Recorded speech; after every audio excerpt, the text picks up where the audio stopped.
Good morning जितने भी viewers इस वीडियो को देख रहे हैं, आप लोगों का मेरे YouTube channel Uttarakhand online classes में हार्दिक स्वागत है। जैसे कि आप लोगों को पता है कि हम उत्तराखंड की सीरीज के बारे में अध्ययन कर रहे हैं। आगामी परीक्षाओं में इससे आने वाले क्वेश्चन पूछे जाते हैं। चलिए हम उत्तराखंड के संबंध में कुछ जानकारी प्राप्त करते हैं जो परीक्षा के दृष्टिकोण से महत्वपूर्ण है। आज हम अध्ययन करेंगे, महत्वपूर्ण क्वेश्चन है। अभी हमारे प्रदेश में नए डीजीपी नियुक्त हुए हैं। वो डीजीपी कौन है और वो किस बैच के हैं और उनका जन्म कब हुआ था, उन्होंने क्या क्या उपलब्धियां हासिल की हैं, उनके बारे में संक्षिप्त में जानकारी प्राप्त करेंगे। जो हमारे नए डीजीपी हैं, आईपीएस रैंक के ये अधिकारी हैं जिनका नाम है अशोक कुमार और इनको 30 नवंबर 2020 को उत्तराखंड का नए डीजीपी के तौर पर नियुक्त कर दिया गया है। और इनकी जो सेवाओं के बारे में बात करें तो इन्होंने अपने सर्विस के दौरान बहुत जगहों पर इन्होंने अच्छा प्रदर्शन किया। उसी आधार पर इन्हें उत्तराखंड का नए डीजीपी के तौर पर नियुक्त किया। जो उत्तराखंड के जो नए पुलिस महानिदेशक बने हैं, डीजीपी बने हैं, वो 11वें नंबर के ये डीजीपी हैं। कभी क्वेश्चन आ जाता है कि उत्तराखंड के जो नए डीजीपी हैं उनका पूरा नाम क्या है। उनका पूरा नाम है अशोक कुमार। इनको 23 नवंबर 2020 को उत्तराखंड का 11वां डीजीपी पुलिस महानिदेशक बनाया गया है। यदि हम अशोक कुमार की बात करें, ये 1989 बैच के आईपीएस अधिकारी हैं।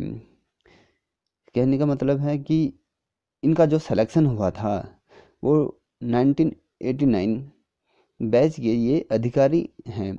इनके जन्म की बात करें, इनका जन्म 20 नवंबर 1964 को हरियाणा के पानीपत जिले के कुराना गांव में हुआ था। ये मूलतः हरियाणा के रहने वाले हैं और इन्हें अभी वर्तमान समय में उत्तराखंड के नए डीजीपी का कार्यभार सौंपा गया है। यदि हम इनकी प्रारंभिक शिक्षा की बात करें तो इन्होंने जो अपनी प्रारंभिक शिक्षा ली है वो अपने ही गांव के प्राथमिक विद्यालय में इन्होंने अपनी शिक्षा ली। इसके बाद इन्होंने उच्च शिक्षा के तौर पर आईआईटी दिल्ली से बीटेक और एमटेक की शिक्षा प्राप्त करी। ये एमटेक और बीटेक किया हुआ है इन्होंने, और ये इन्होंने दिल्ली विश्वविद्यालय से अपना ये शिक्षा प्राप्त की है। कभी क्वेश्चन आ जाता है कि अशोक कुमार जो डीजीपी हैं उनकी शिक्षा कहाँ से है।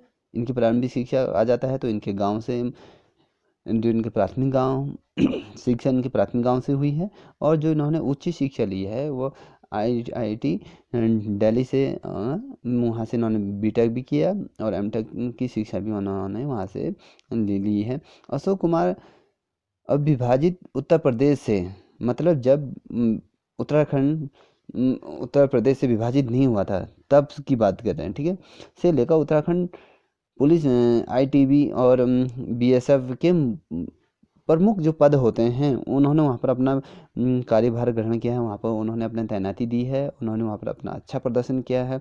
वर्ष 2001 की बात करें, इन्हें कोसो में उत्कृष्ट कार्य के लिए यूएन मिशन पदक से इनको नवाजा गया है। इनको मान लीजिए कभी आ जाता है 2001 में इन्हों कौन से पदक से नवाजा गया है, यूएन मिशन पदक से इनको नवाजा गया है। 2006 में इन्होंने दीर्घ एवं उत्कृष्ट सेवाओं के लिए इन्हें राष्ट्रपति पुरस्कार भी प्राप्त हुआ है, जिसे पुलिस पदक के से इन्हें सम्मानित किया गया, जो राष्ट्रपति द्वारा इन्हें दिया गया है। और इनके बारे में एक बड़ी रोचक बात है, इन्होंने कहीं बहुत ढेर सारी पुस्तकें लिखी हैं, जिनमें से उनकी एक पुस्तक के बारे में यदि हम बात करें, जो खाकी में इंसाफ, या हम बात करें खाकी में इंसान, ये बहुत प्रसिद्ध है। आप इसे कभी नेट में सर्च कीजिए, मैंने इसे पढ़ा है, बहुत ही ज़्यादा रोचक है। इनके बारे में इन्होंने खाकी वर्दी जो पहनता है इंसान, उसकी पीछे की सच्चाई का बहुत गहराई से इन्होंने अध्ययन किया है और उसके बारे में इन्होंने बहुत खूब तरीके से इसको वर्णित किया है और बताया है कि पुलिस में किस प्रकार से लोग कार्यरत रहते हैं, क्या क्या चीज़ें होती हैं, किस प्रकार का भ्रष्टाचार होता है। सभी चीज़ों को इन्होंने उजागर किया है, छोटी छोटी पहलुओं पर उन्होंने विशेष तौर पर ध्यान दिया है। अब नेक्स्ट क्वेश्चन है, ये परीक्षा के दृष्टिकोण से भी महत्वपूर्ण बन जाता है। ये है टिहरी राज्य प्रजामंडल। कभी क्वेश्चन आ जाता है, ये टिहरी राज्य प्रजामंडल है क्या? बहुत सी बार क्वेश्चनों में आ जाता है ये किसके किसके द्वारा स्थापित किया गया है, कहाँ है, इसके बारे में चाहे समूह गौ की बात करें या एलटी की बात करें या प्रोफेसर की बात करें या नेट की बात करें, कभी कभी क्वेश्चन ये पूछे जाते हैं। यदि हम टिहरी राज्य प्रजामंडल की बात करें, कांग्रेस के राष्ट्रीय व्यापी जब लहर टिहरी रियासत में अपने पैर पसार चुकी थी, मतलब जब कांग्रेस का जब राष्ट्रीय व्यापी जो लहर पूरे भारत में थी, तब टिहरी रियासत में भी ये कहीं ना कहीं अपने आप को स्थापित कर चुकी थी। और टिहरी के जो युवा थे कांग्रेस से जुड़ने लगे थे और अधिक मात्रा में कांग्रेस को, आज जिस प्रकार से बीजेपी को लोग समर्थन दे रहे हैं, उस प्रकार से उस समय कांग्रेस के प्रति लोगों का रुझान अधिक था। यदि हम 23 जनवरी 1939 की बात करें, तो 23 जनवरी 1939 को जब देहरादून में टिहरी राज्य प्रजामंडल की स्थापना हुई। अब कभी क्वेश्चन आ जाता है कि टिहरी राज्य प्रजामंडल की स्थापना कब हुई? अब आप ये कह सकते हो 23 जनवरी 1939 को देहरादून में टिहरी राज्य प्रजामंडल की स्थापना हुई। ये क्वेश्चन अपने आप में महत्वपूर्ण बन जाता है, इसे आप नोट करिए। ये जो क्वेश्चन है ये बहुत महत्वपूर्ण है, ठीक है। अब बात करें हम कि ये किस प्रकार से विस्थापित हुआ, क्यों हुआ और किन कारणों से ये कांग्रेस का प्रतिनिधित्व जो मंडल होता है, इसका प्रभाव टिहरी राज्य प्रजामंडल के अंतर्गत दिखाई दिया। यदि हम इस संगठन को बनाने की बात करें, तो नई दिशा और नई सोच के साथ जब श्री देव सुमन ने अन्य जो ये इस राज्य के अंतर्गत जो लोग रहते थे उन्हें जागरूक किया। इस संगठन के नेतृत्व में टिहरी, जब रियासत की बात करें, जनता रियासत के विरुद्ध इन्होंने एक आंदोलन छेड़ा। गुस्सा किसके प्रति था?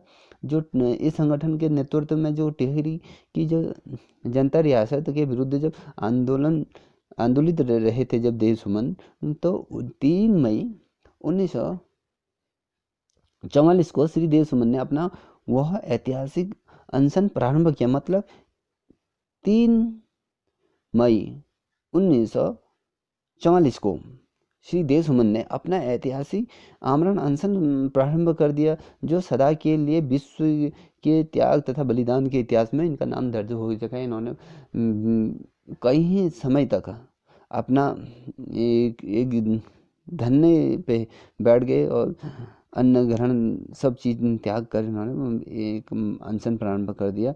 यदि हम इनकी जो अनशन की बात करें, ये विश्व में एक अपनी अलग पहचान इन्होंने रखी।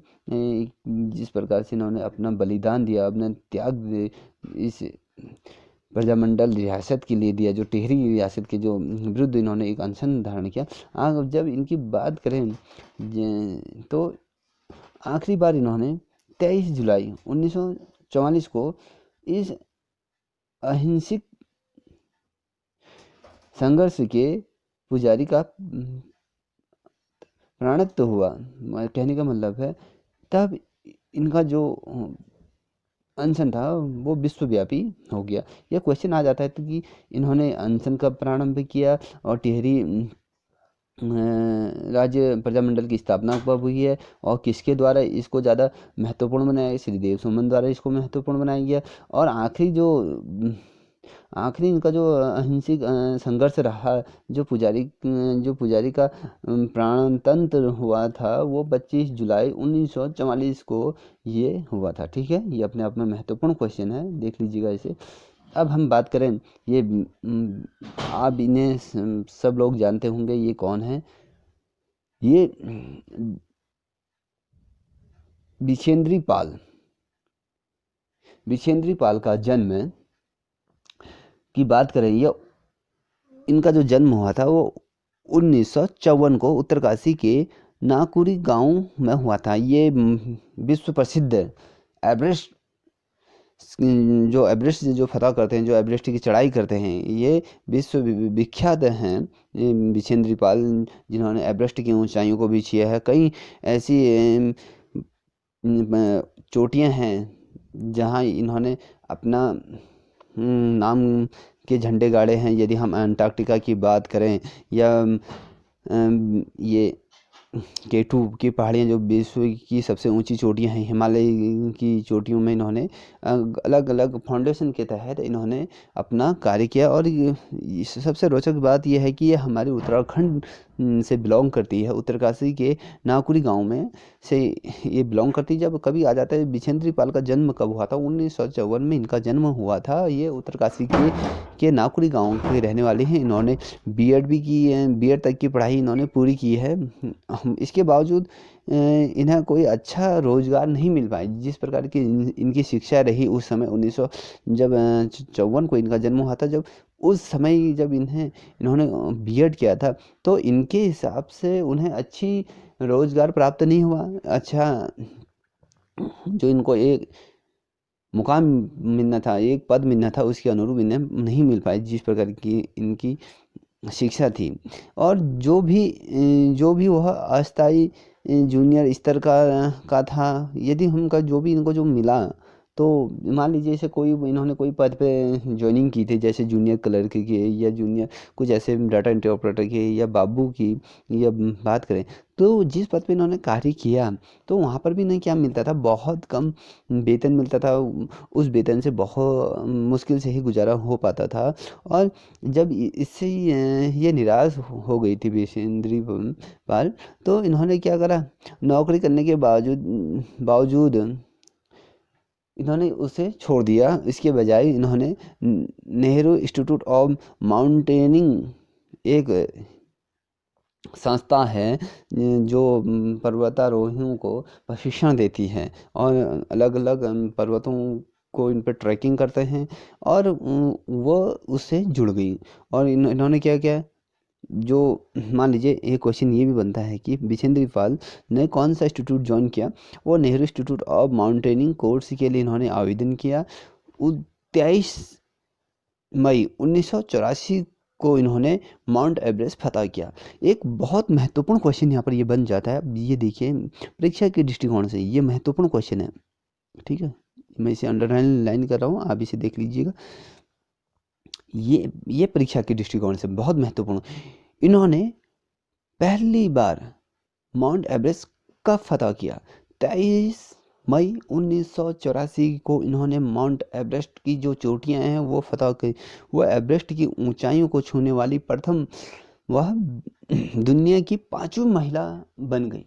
हमारे भारत के लिए यह गर्व की बात है कि हमारे ही उत्तराखंड की मूल एक महिला द्वारा पहली बार माउंट एवरेस्ट की चोटियों को फतह किया गया। वो भारत की पहली महिला बनी और विश्व की 5वीं महिला का खिताब इन्हें प्राप्त हुआ है विश्व पर्वतारोही के तौर पे। और भारत सरकार द्वारा इन्हें 1984 में पद्मश्री से भी सम्मानित किया गया। 1996 में अर्जुन अवार्ड और 2019 को इन्हें पद्म भूषण पुरस्कार से सम्मानित किया गया। देख लीजिए ये कितने सम्मान इन्हें भारत सरकार द्वारा दिए गए हैं। ये अपने आप में बहुत महत्वपूर्ण है कि कभी को क्वेश्चन आ जाता है कि भारत सरकार द्वारा इन्हें पद्मश्री का कब दिया गया था। 1984 को इन्हें पद्मश्री दिया था। अर्जुन अवार्ड से कब नवाजा गया? 1986 को इनको अर्जुन अवार्ड से दिया गया था। और 2019 में इन्हें पद्म भूषण पुरस्कार से भी इन्हें सम्मानित किया गया है। ये मूलतः उत्तराखंड की हैं। ठीक है, ये बहुत महत्वपूर्ण क्वेश्चन। इसमें कितने क्वेश्चन बने? एक तो पहले इनका जन्म कब हुआ, ये कौन से राज्य से बिलोंग करती हैं, इनका जो जन्म स्थान किस गांव में हुआ था, और इन्होंने कहाँ तक की पढ़ाई की थी, और इन्होंने सर्वप्रथम पहले जो कौन से इंस्टीट्यूट में अपना कोर्स किया पर्वतारोही, और कब इन्होंने माउंट एवरेस्ट की चोटियां फतह करी, इत्यादि क्वेश्चन है। ये महत्वपूर्ण क्वेश्चन बन जाते हैं परीक्षा के दृष्टिकोण से। अब आ जाते हैं हम खेल की दुनिया से ही कुछ क्वेश्चन लेते हैं हम, जो महत्वपूर्ण भी है क्वेश्चन पेपर के दृष्टिकोण से। देख लीजिए, ठीक है। अब आते हैं हम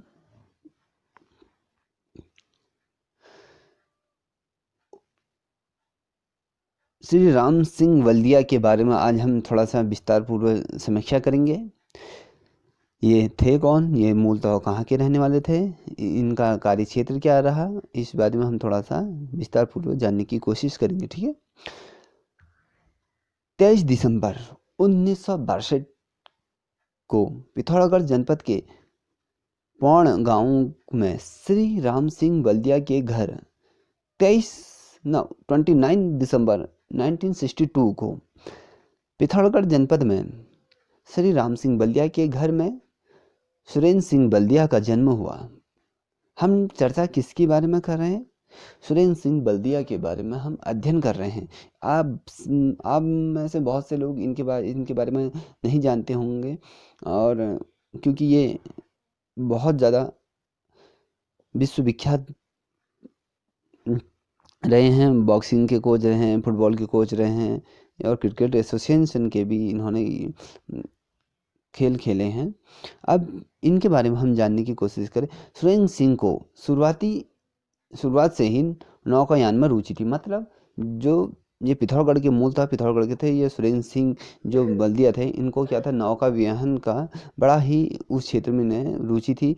और समय सोर घाटी में यह खेल बिल्कुल अनजाना था। मतलब जिस क्षेत्र से ये बिलोंग करते थे, उस क्षेत्र में ये नौकायान का जो खेल होता है वो उस चीज़ से अनभिज्ञ थे, और वहाँ इन चीज़ का कोई बोलबाला नहीं था, लोग जानते नहीं थे कि ये खेल क्या था।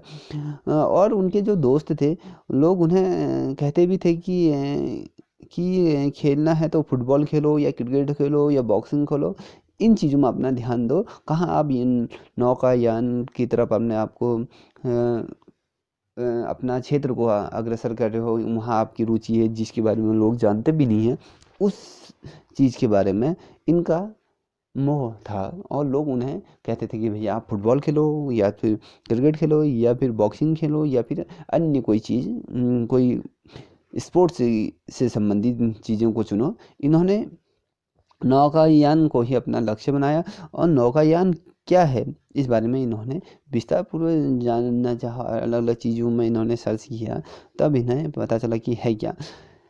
क्या अब क्या अब काली धौली में नाव चलाएगा? लोग कहते थे कि भैया जो पिथौरागढ़ की जो काली गंगा, जो नेपाल से जो काली गंगा आती है, काला धौला, वो उसका तेज बहाव है, बहुत ज़्यादा तेज बहाव है, जहाँ से हमें विद्युत प्राप्त होती है, चाहे उत्तराखंड को भी और नेपाल को भी वहाँ से विद्युत सप्लाई होती है। वहाँ पर बड़ा सा डैम है जहाँ विद्युत बनती है। लोग उनका मजाक बनाते थे कि जो काली धौली जो गंगा है, जो नदी है, क्या अब वहाँ नौकायान चलाएगी? लेकिन सुरेंद्र सिंह की चाह थी कि, और उनको चाह भी थी और शौक भी था कि इस खेल से वो अपने आप को जोड़े रखें। एक वर्ष ऐसा रहा जब 1979 में, जब ये 17 साल की उम्र में सुरेंद्र सिंह ने सेना के लिए बंगाल इंजन ग्रुप, जो आज हम बीजी सेंटर के तौर पे जो रुड़की में इसका जो बेस कैंप है, जो इसका मुख्यालय रुड़की में है, तो इन्होंने क्या हुआ, वहाँ सिपाही के पद पे ये भर्ती हो गए। इनके पिता श्री राम सिंह बल्दिया भी बीजी ग्रुप मतलब बंगाल इंजन ग्रुप में सेवारत थे, वो भी वहाँ कार्यरत थे। और इन्हें भी जब आर्मी की भर्ती आई थी, जब ये भी सिपाही के तौर पे भर्ती हुए, ठीक है। और जब यह सेना में 4 साल तक सुरेंद्र सिंह बल्दिया ने नौकायान की बारीकी सीखे। नौकायान एक ऐसा खेल होता है जिसमें पानी में अलग अलग कर्तव्य दिखाए जाते हैं। पानी में नौकायान में कुछ लोग रहते हैं जो तेज़ बहाव में, तेज़ धाराओं में नौकायान करते हैं। आपने पेंगुल में देखा होगा या केरल में देखा होगा, एक फेस्टिवल के तौर पर उसे नौकायान की दौड़ भी होती हैं, अलग अलग चीज़ें इसके अंतर्गत होती हैं, ठीक है। और जब ये सेना में रहे तो इन्होंने वहाँ पर नौकायान से संबंधित बारीकियाँ सीखी, और इसके बाद उन्होंने कई राष्ट्रीय और अंतर्राष्ट्रीय स्तर पे नौकायान खेलों में प्रतिभाग लिया और वहाँ पर अपना पदक भी जीते। यदि हम बात करें अगस्त 1997 की बात करें, 1997 की बात करें, अगस्त 1997 में नौकायान के लिए तत्कालीन राष्ट्रपति, जब उस समय के जो राष्ट्रपति रहे वर्तमान समय में, उस समय आर के नारायण द्वारा उन्हें अर्जुन अवार्ड से सम्मानित किया गया और नौकायान के क्षेत्र में अर्जुन अवार्ड जीतने वाले वह 5वें विजेता रहे। कहने का मतलब ये है, एक मूलतः पिथौरागढ़ जनपद में जहाँ पर इन चीज़ों का अभाव होता है, इन लोग इसके बारे में समझते नहीं है ये क्या है, ये सुरेंद्र सिंह वल्दिया को नौकायान में बचपन से ही रुचि थी। लोग उनका मजाक भी बनाया करते थे कि भैया तू जो नौकायान के जो सपने सजा रहा है, जो ये धौला गंगा ये नदी है, तो इसमें क्या नौकायान चलाएगा, कभी फुटबॉल खेल लिया कर, कभी क्रिकेट खेल लिया कर, गुल्ली डंडा खेल लिया कर, इन चीज़ में अपना कैरियर बना। तो इनको एक चाहत थी बचपन से कि भैया मैं इस क्षेत्र में अपना कार्य करूं। और इसके लिए एक जो इनको बेस पॉइंट, टर्निंग पॉइंट जो मिला, जो ये आर्मी में भर्ती हुए, आर्मी में जो बंगाल इंजीनियर में जब ये भर्ती हुए, तो जब इनकी चार साल की जब सर्विस कंप्लीट हो चुकी थी, उसी दौरान इन्होंने बंगाल इंजीनियरिंग में जो बंगाल मतलब बीजी सेंटर जो रुड़की में, तो इन्होंने नौकायान से संबंधित बहुत सी बारीकियां ऐसी सीखी। उसके अंतर्गत जो गंगा नदी आती है जो हरिद्वार से, उसमें नौकायान होता है और उसमें इन्होंने बहुत अच्छी तरीके से राष्ट्रीय अंतर्राष्ट्रीय स्तर पे कई पदक जीते हैं। और 1997 में के जो वर्तमान राष्ट्रपति रहे आर के नारायण द्वारा इन्हें अर्जुन अवार्ड भी दिया गया। ये अर्जुन अवार्ड जीतने वाले भारत के 5वें व्यक्ति बने। ये हम उत्तराखंड के ही हैं। ये उत्तराखंड के लिए गौरव की बात है कि ऐसे ऐसे लोग हमारे राज्य में हैं जो अंतर्राष्ट्रीय स्तर पे नहीं, राज्य स्तर पे, विश्व स्तर पे भी अपना नाम कर चुके हैं। ये परीक्षा के दृष्टिकोण से महत्वपूर्ण क्वेश्चन है। ठीक है, अब हम आ जाते हैं जो रोचक चैप्टर और ही नहीं, अपने आप में बहुत महत्वपूर्ण क्वेश्चन है। गोरखा शासन में दिव्य नाम अग्नि परीक्षा क्या है, इस बारे में थोड़ा सा हम जानने की कोशिश। गोलादीप क्या होता है, किसे कहते हैं? इसमें एक हाथ में गर्म लोहे का डंडा पकड़कर और कुछ दूर तक चलना पड़ता है। मतलब गोलादीप ऐसा एक खेल या कहा जाए या कुछ इस टाइप से रहता है, जिसमें एक हाथ में गर्म लोहे का डंडा पकड़ा जाता है और उसे कुछ दूर तक ले जाना होता है। और कढ़ाई दीप, ये अलग अलग खेलों को कहा जा सकता है कि एक प्रकार का खेल या क्रीड़ायान होता है जो गोरखा समय में जो खेला जाता था। ये होता है क्या है, जैसे दिव्य नाम अग्नि परीक्षा, इन चीज़ों के बारे में हम थोड़ा सा जानकारी ले रहे हैं। गोला दीप क्या होता है हमने आपको बता दिया। अब कढ़ाई दीप क्या होता है, इसमें कढ़ाई में उबलते तेल में हाथ डालना पड़ता है। यदि हाथ जल गया तो दोषी या नहीं तो निर्दोष। ऐसी धारणाएं उस समय होती थी। कई प्रकार की सजाएं देने की, यातनाएं देने की, अलग अलग समय में अलग अलग सभ्यता में अलग अलग ट्रेंड रहा है, किस प्रकार से दी जाती है। इस समय जो कढ़ाई दी, मान लीजिए किसी को सज़ा देनी है, वो किस प्रकार से उसका न्याय व्यवस्था को उसको दर्शाना है, ये इसके अंतर्गत देखा जाता है। मान लीजिए कोई ने, किसी व्यक्ति ने अपराध किया है, वो सिद्ध करने के लिए उबलते हुए कढ़ाई में उसका हाथ डाला जाता था।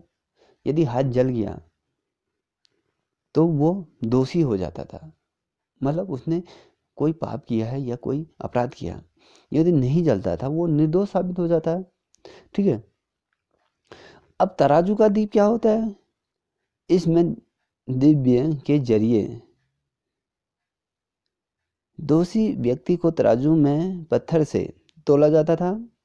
तोलने का यह समय शाम के लिए मुकर्रर होता था।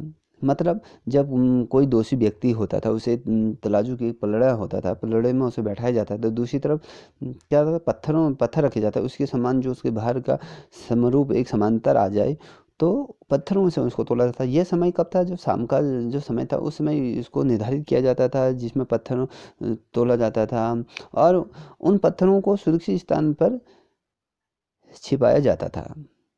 यदि दूसरे दिन वह भारी हुआ, कहने का मतलब है दूसरे दिन वह भारी हुआ तो निर्दोष घोषित होता है। यदि हल्का होता तो दोषी है। अब ये भी देखो कैसी विडंबना है।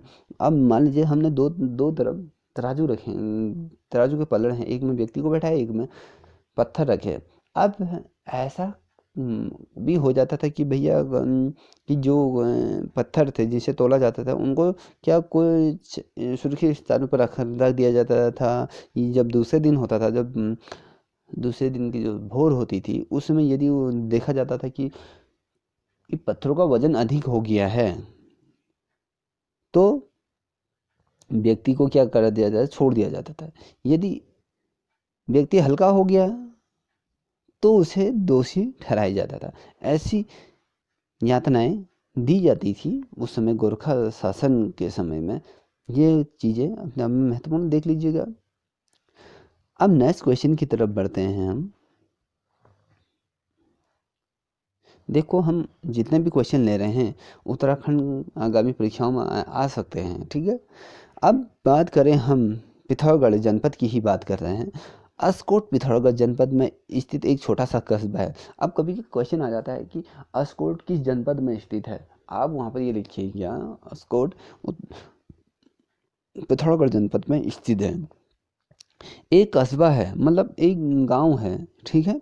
यह कत्यूरी राजाओं की राजधानी हुआ करती थी। जिस समय कत्यूरी वंश का शासन पिथौरागढ़ में हुआ, तो उनकी जो राजधानी मूलतः राजधानी रही, वो रही अस्कोट।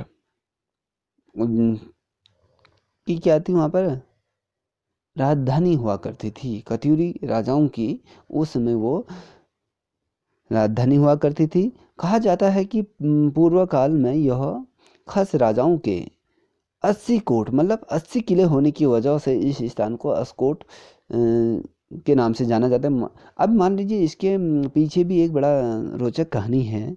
देखो, कत्यूरी वंश की जब राजाएं, जब पिथौरागढ़ में उनका जो शासन था पिथौरागढ़ जनपद में, तो हम कहे थे अस्कोट, मतलब अस्कोट का नाम क्यों निर्धारित हुआ, अस्कोट उस क्षेत्र को अस्कोट के नाम से क्यों जाने लगे।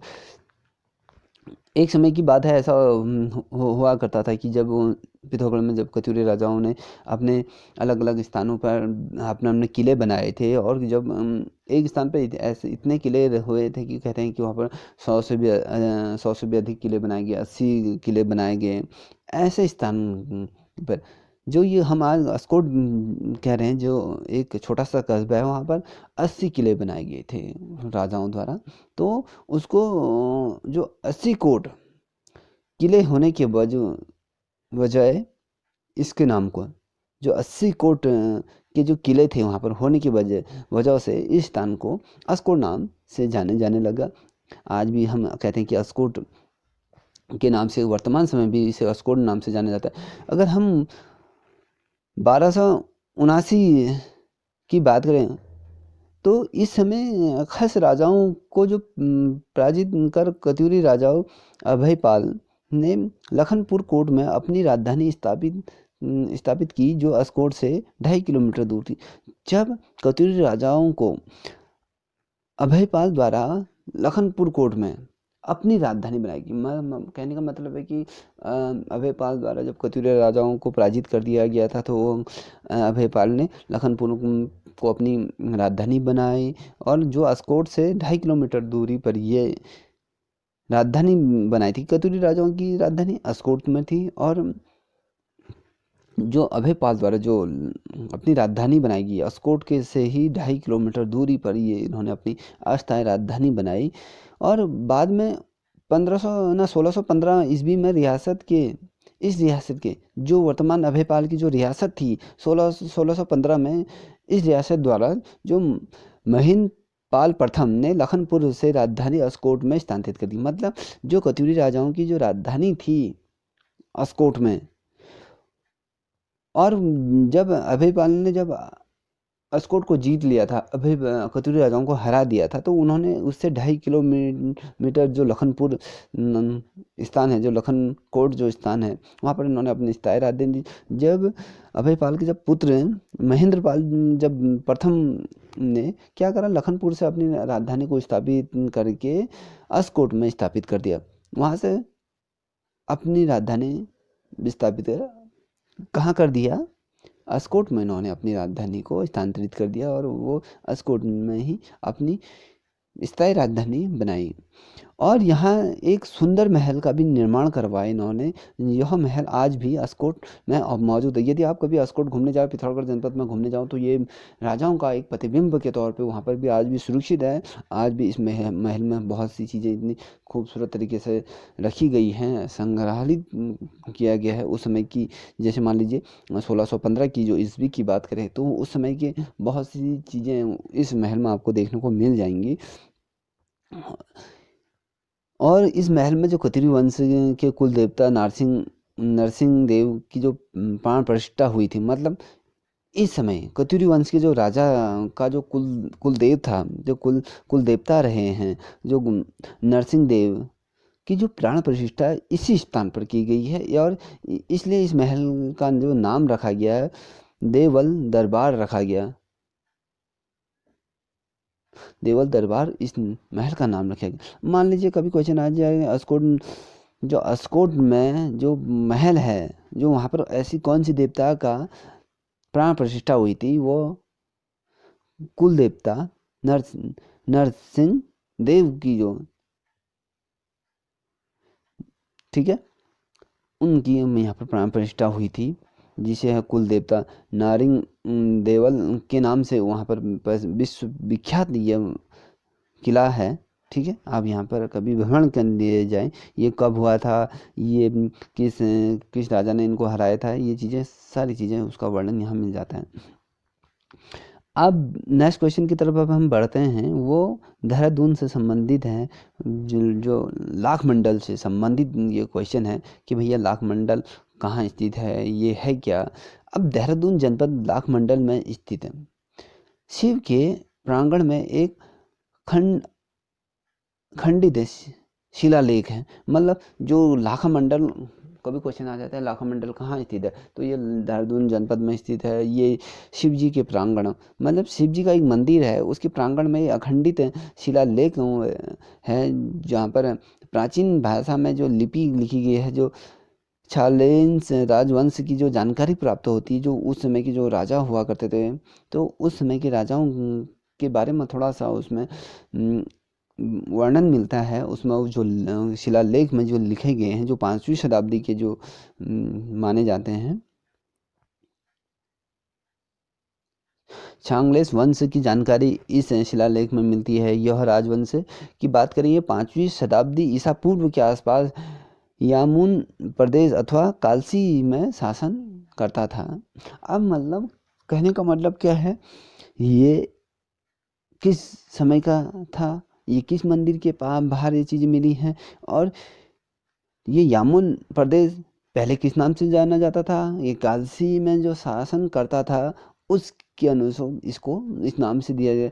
इस प्रशस्ति के अनुसार इस वंश का अंतिम नरेश छालंगलेस या छालंगक्वित अजेवस था। ठीक है, अब उनकी पत्नी का नाम है गुणवती। उनके पत्नी का नाम था छांगलेस। के पुत्र की तुलना इंद्रपुत्र जैन से की जाती थी, और राजा शैलेंद्र द्वारा यह प्रसिद्ध अंकित कराया गया था कि यह शिलालेख खुदवाया गया था कि इसलिए इसे छालेंग्स की प्रशस्ति कहते हैं। मतलब इसके एक हमारे जिस प्रकार से आज हम प्रशस्ति पत्र देते हैं किसी विभाग में जो कोई कार्य रहता था, उनके उस किस कार्य के लिए ये प्रशस्ति पत्र दिया जाता था, उसी तौर से उस समय ये एक प्रशस्ति पत्र के तौर पर ये लेख उल्लेखित किया गया था। जो उनके पुत्र थे इंद्र जयंत की से की गई थी, छालेंग द्वारा प्रशस्ति अंकित कराया गया था। ठीक है, ये कब था, ये कौन सी शताब्दी का था, ये चीज़ें इसके अंतर्गत आती हैं। अब नेक्स्ट क्वेश्चन की तरफ हम बढ़ते हैं। कुछ चीज़ें हैं जो हमारी नज़रों से कभी ओझल हो जाती हैं, कब क्या हुआ है, ये चीज़ें छोटी छोटी चीज़ें होती हैं, हम इनको कभी भूल जाते हैं। अब कभी आ जाता है गुलाबी घाटी किसे कहा जाता है। ठीक है, आपने इसे नोट भी कर लीजिए, आप इसे स्मरण भी रखिए। गुलाबी घाटी किसे कहते हैं? गुलाबी घाटी काठ गोदाम को कहते हैं। और गुलाबी कंठा किसे कहते हैं? वो उत्तरकाशी को कहते हैं। गुलर घाटी देहरादून को कहते हैं। अब गुलाब राय क्या है? ये गुलाब राय किस स्थान को कहा जाता है? गुलाब राय ये है रुद्रप्रयाग, ठीक है। गुलाबी घाटी काठगोदाम, गुलाबी कांठा उत्तरकाशी, गुलाबी ना गुलर घाटी देहरादून को, गुलाब राय रुद्रप्रयाग। अब ये गुलाब राय जो रुद्रप्रयाग है, ये किस नाम से इसको जाना जाता था? ये क्या है यहाँ पर, क्यों इसे रखा गया इसे? अब इसके बारे में थोड़ा सा एक चीज़ है, उसे समझ लीजिए। इस स्थान पर वर्ष 1926 को जिम कॉर्बेट ने नरभक्षी बाघ को मारा था। यह इसका अंतिम शिकार हुआ था। जो 1926 को जब जिम कॉर्बेट ने नरभक्षी जो बाघ था, जिसने वहाँ के काफ़ी लोगों को आदमखोर बन गया था, वो बहुत से लोगों को उसने अपने निवाला बना लिया था, तो उस क्षेत्र में बहुत ज़्यादा दहशत फैल गई थी। तो इस बाघ को मारने के लिए जिम कॉर्बेट को नियुक्त किया गया। उन लोगों द्वारा उन्हें इस बाघ का जानकारी प्राप्त की गई कि भैया इसने कितना आतंक मचा रखा है, एक ये आदमखोर तौर पे ये बाघ को घोषित कर किया था।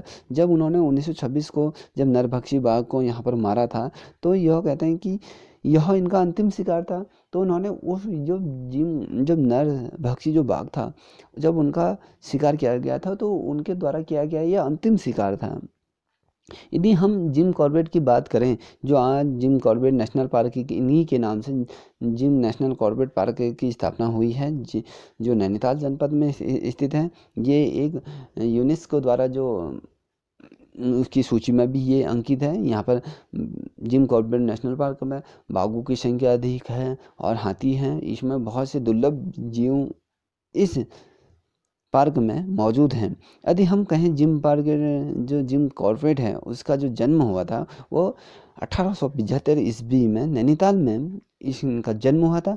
यदि हम इनकी मृत्यु की बात करें, तो इनकी जब मृत्यु हुई थी 1955 को केन्या में इनकी मृत्यु हुई थी। जब विदेशी दौरे पे थे, जब वे विदेश चले गए थे, तो इनकी मृत्यु वहाँ पर हुई थी, ठीक है। ये अपने आप ये क्वेश्चन परीक्षा के दृष्टिकोण से महत्वपूर्ण बन जाता है।